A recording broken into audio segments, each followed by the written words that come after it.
샬롬. 샬롬. 한 주간 동안 평안하셨나요? 네. 오늘은 사도행전 제10장 9절에서 23절 말씀을 본문으로 하여 하나님께서 깨끗하게 하신 것이라는 제목으로 말씀을 상고하려고 합니다. 성경은 창세기 1장에서 하나님은 말씀으로 6일 동안 천지를 창조하신 사실을 기록하여 우리에게 알려주셨습니다. 하나님은 6일째 되는 날 모든 만물을 창조하신 후에 마지막으로 하나님의 형상대로 사람을 창조하셨습니다. 하나님은 첫사람 아담과 그의 아내 하와 두 사람을 창조하셨습니다. 하나님은 두 사람에게 모든 필요한 것을 주셨고 또한 자유로운 선택을 하면서 살 수 있는 지위를 주셨습니다. 하나님은 사람에게 한 가지를 금하셨습니다. 에덴 동산 중앙에 있는 선악을 알게 하는 나무 열매는 따먹지 말라고 명령하시며 내가 그 열매를 따먹으면 반드시 죽는다고 말씀하셨습니다. 이 명령을 받은 사람은 하나님의 말씀을 순종하면서 금하신 것을 지켜나가면 하나님과 온전한 교통을 하면서 행복하게 살 수 있었습니다. 반대로 하나님의 말씀을 버리고 따먹지 말라고 하신 열매를 따먹을 수도 있는 선택의 자유가 있었습니다. 그러나 따먹으면 반드시 죽습니다. 이는 우리 믿는 자들에게 주시는 교훈이 있습니다. 성도가 죄의 유혹을 받을 때 하나님의 말씀을 따라갈 것인가 아니면 죄의 유혹을 따라갈 것인가 우리가 선택할 수 있는 상황에 있을 때에 우리는 성령의 인도하심 안에서 하나님의 말씀을 따라 살아갈 때 행복하게 살 수 있다는 사실을 우리가 잘 알고 기억하면 좋겠습니다. 창세기 3장에 기록된 말씀은 어느 날 뱀이 여자를 찾아와서 유혹합니다. 이 뱀의 정체는 사탄입니다. 마귀입니다. 그는 여자에게 거짓말을 하면서 유혹을 합니다. 그 열매를 따먹으면 너희 눈이 밝아져 선과 악을 분별할 수 있다고 그리고 하나님처럼 된다고 거짓말을 합니다. 여자가 뱀의 말을 듣고 마음이 흔들립니다. 여자는 결국 하나님께서 따먹지 말라고 하신 선악을 알게 하는 나무의 열매를 따먹고 자기 남편 아담에게도 주어서 그도 먹게 하였습니다.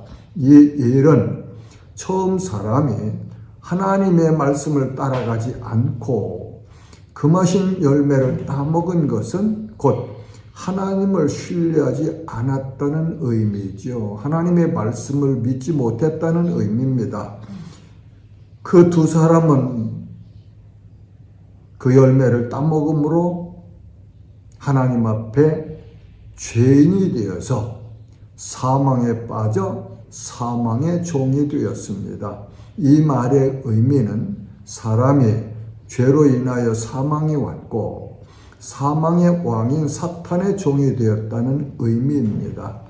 하나님은 당신의 말씀을 버리고 뱀, 그 사탄의 말을 따라 행동한 사람을 불쌍히 여기셨습니다. 하나님은 사망의 종이 되어 고통하는 사람을 그들의 죄에서 구원하실 계획을 가지고 계셨습니다. 그 계획은 아들 독생자를 세상의 구원자로 보내시는 것이었습니다. 그 구원자로 오신 예수님은 그리스도 메시아로 오셔서 십자가에서 대속하는 죽음을 죽으셨습니다. 대속이란 내가 지은 죄를 하나님 앞에서 용서받을 수 없는 처지에서 나를 대신하여 하나님 앞에서 죄의 형벌을 받아 나의 죄값을 치러주시는 일을 대속이라고 합니다. 예수님은 장사한 지 사흘 만에 하나님의 능력으로 다시 살아나셨습니다. 예수님은 죽음에서 부활하셨습니다. 예수님의 부활은 사망 권세를 깨뜨리시고 승리자로 이기신 것입니다. 하나님은 누구든지 예수님을 자신의 구주로 인정하고 믿는 자는 구원을 받게 하셨습니다. 유대인들은 자신들만이 하나님께서 선택하신 선민이라고 믿었습니다. 이는 아브라함과 이삭과 야곱의 후손으로 이루어진 히브리인들이어야 하나님의 선민이라고 주장을 했지요. 이 계보를 따라서 우리의 구원주이신 예수님이 이 땅에 오셨습니다. 구약 역사로는 그 유대인들의 주장이 어느 정도 인정될 수도 있을 것입니다. 그러나 구약에서도 이방인이 유대교로 개종할 수 있는 제도를 하나님은 허락하셨습니다. 그리고 하나님은 예수 그리스도 안에서 유대인이나 이방인 중에서 하나님께서 미리 아시고 정하신 자기 백성들이 있다고 성경은 말씀하십니다. 오늘 본문 말씀의 시대에는 베드로 사도도 오직 예수님은 유대인들의 구원자로 이해하고 있었습니다. 그러나 하나님께서는 로마 사람인 고넬료와 그의 가족들도 구원하실 계획이 있으셨고 그들을 구원하시기 위하여 베드로를 사용하시고 예수 그리스도의 복음을 전하시기 위하여 부르시는 과정을 설명하여 주고 있습니다. 그러나 베드로는 아직 하나님의 이방인 구원의 계획을 알지도 못하고 이해할 수도 없던 때에 베드로를 고넬료의 가정에 전도자로 보내시는 내용이 본문 내용입니다. 우리는 본문 말씀에서 반드시 보아야 할, 알아야 할 내용이 있습니다. 그것은 구원의 주체가 누구이신가? 그 다음은 전도를 운행하고 섭리하시는 분은 누구신가? 또 누가 현장의 전도자가 되어야 하는가와 하나님께서 깨끗하게 하신 것과 사람이 이루려는 의와 노력이 때로는 차이가 있다는 사실을 보고 우리들의 전도와 선교 현장에 적용하여 하나님의 뜻을 따라서 온전히 복음을 전하는 삶을 살 수 있으면 참 좋겠습니다. 본문 9절은 이튿날 그들은 고넬료가 보낸 사람들을 말하죠. 길을 가다가 그 성은 곧 베드로가 유하고 있는 욥바성을 말해요. 가까이 갔을 그때에 베드로가 기도하려고 지붕으로 올라가니 그 시각은 제6시더라. 정오죠. 지금 시간으로는 낮 12시에. 베드로는 경건한 생활을 하는 사도였습니다. 정한 시간에 기도하는 사람, 쉽지 않은 일이죠. 이러한 기도하는 삶을 살기가 힘들 때는 때로는 핑계를 대기도 합니다. 그것이 우리들의 모습인 것 같아요. 그러나 정하여 놓은 시간을 따라서 하나님과 기도를 통하여 교통하는 삶을 살아야 합니다. 성경은 성도들에게 기도하라고 말씀하십니다. 시험에 들지 않게 깨어 기도하라. 쉬지 말고 기도하라. 성령 안에서 무시로 기도하라. 우리들도 성령 안에서 항상 기도하며 살아가시기를 도전합니다. 다음에 황홀한 중에 하늘이 열렸네요. 하나님께서는 자기가 사용하시려는 사람에게 때로는 당신이 하실 일을 보여주시려고 사용하시는 방법 같습니다. 구약에서는 창세기에 야곱에게 사용하셨고, 신약에서는 본문에서와 요한 사도에게 장차 될 일들을 보여주셔서 기록하게 하신 요한계시록 내용을 볼 수 있습니다. 창세기에는 야곱이 형 에서의 장자권을 붉은 콩으로 만든 죽 한 그릇으로 샀던 일과 아버지 이삭을 속여서 장자가 받을 복을 축복받은 일로 인하여 형의 위협을 피하여 외삼촌의 집 하란으로 피신을 가던 때에 루스라는 곳에서 밤을 만나서 돌을 베개로 삼고 잠을 청할 때 꿈에서 사닥다리가 하늘에 닿았고 하나님의 천사들이 그 위에서 오르락내리락 하고 있을 때 여호와께서 그 위에 서서 하시는 말씀을 들은 일이 있습니다. 그리고 야곱이 이곳을 하나님의 집이요 하늘의 문이로다 하여 베델이라고 이름을 불렀습니다.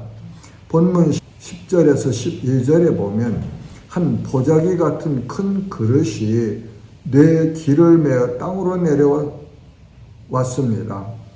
그 안에는 각종 네 발 가진 짐승과 기는 것과 공중에 난 것들이 있었습니다.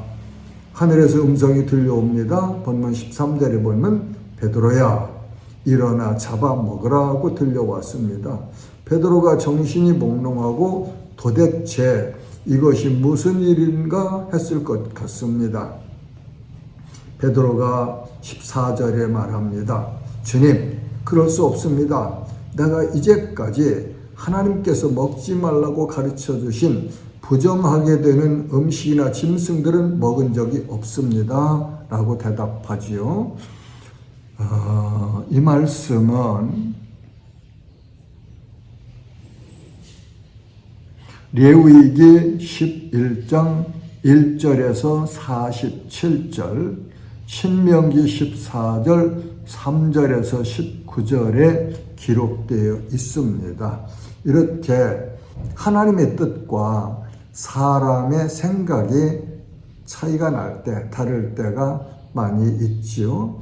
하늘에서 두 번째 음성이 들려옵니다. 본문 15절에 보니까 또 두 번째 소리가 있으되 하나님께서 깨끗하게 하신 것을 내가 속되다 하지 말라 하시더라.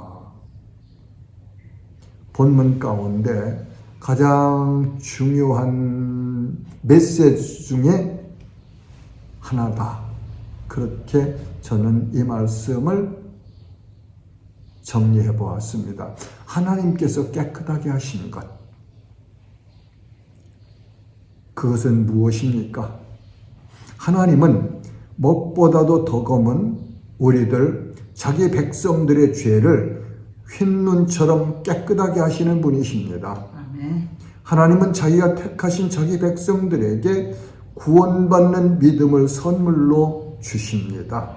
하나님은 예수를 주로 믿는 믿음을 통하여 우리의 모든 죄를 예수님의 보혈로 깨끗하게 도말하여 주시는, 씻어 주시는, 용서해 주시는 분이십니다. 하나님은 예수님을 하나님의 아들로 그리고 자신의 구주로 믿는 자들에게 의롭다고 성령으로 인을 쳐주시는 하나님이십니다. 이 일은 오직 삼위일체 하나님께서만 하실 수 있는 고유한 권한을 가지고 계십니다. 이러한 은혜의 사건들은 어떤 행위나 종교나 철학이나 그 어떤 것으로도 이룰 수 없는, 사람으로서는 할 수 없는 것입니다. 오직 하나님께서만 하실 수 있는 창조주의 권한이십니다. 하나님의 높고 위대하심을 찬송합니다. 아멘. 이 사랑을 우리에게 베풀어 주신 하나님을 찬송합니다. 하나님은 영원부터 영원까지 홀로 영광과 찬송을 받으시기에 합당한 분이십니다. 아멘. 우리들도 영원토록 하나님의 영광을 찬양해야 합니다. 아멘. 우리를 모든 죄악에서 구원하여 주시고 깨끗하게 하여 주셨고 의롭다고 인정해 주신 하나님을 찬송해야 합니다.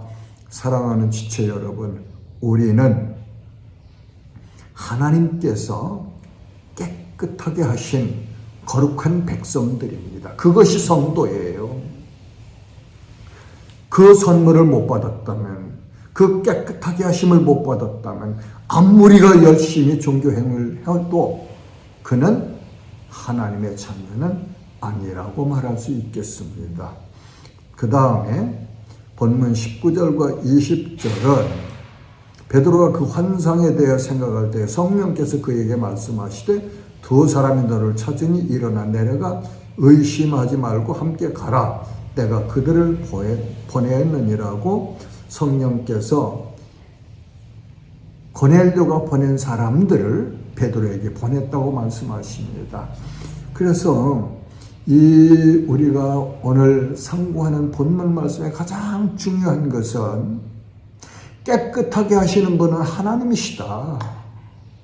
우리의 죄를 사하시고 깨끗하게 하시는 분은 하나님이시다는 사실과 그리고 구원받을 자들을 택하신 자들을 구원하시기 위해서 전도자를 보내시는 분 또한 성령님이시다 하는 사실을 우리가 마음 깊이 심어야 할 것입니다. 그리고 믿어야 할 것입니다. 베드로를 초청하는 메시지가 전달됩니다. 본문 21절과 22절은 베드로를 만난 그 사람들이 대답합니다. 백부장 고넬료는 의인이요 하나님을 경유하는 사람이라 유대 온 족속이 칭찬하니 그가 거룩한 천사의 지시를 받아 당신을 그 집으로 청하여 말을 들으려 하느니라 한데, 성령님께서 베드로에게 내가 그 사람들을 보냈노라 말씀하셨는데 본문은 보니까 거룩한 천사가 와서 지시했다. 그 천사들을 보낸 분 또한 성령님이시다. 그래서 우리는 삼위일체 하나님의 구원 역사를 인정합니다. 베드로가 그 사람들을 불러들여 그 집에서 쉬게 하였습니다. 사랑하는 지체 여러분, 우리는 오늘 본문 말씀을 통하여 하나님은 유대인만이 아니라 이방인도 구원하실 계획을 세우셨다는 사실과 하나님은 죄인들을 깨끗하게 하시는 분이시며 하나님께서 깨끗하게 하신 사람들을 의롭다고 인정하시는 분이심을 알고 믿어야 합니다.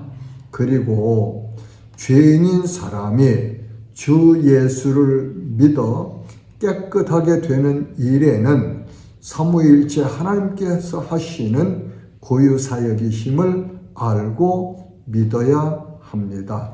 전도와 선교는 하나님의 역사하심이 없이는 할 수 없다는 사실을 알고 믿고 하나님을 의지해야 하겠습니다. 그리고 하나님께서 인정하시는 의와 사람이 노력하는 의는 때로는 차이가 있다는 사실도 알고 인정하면 좋겠습니다.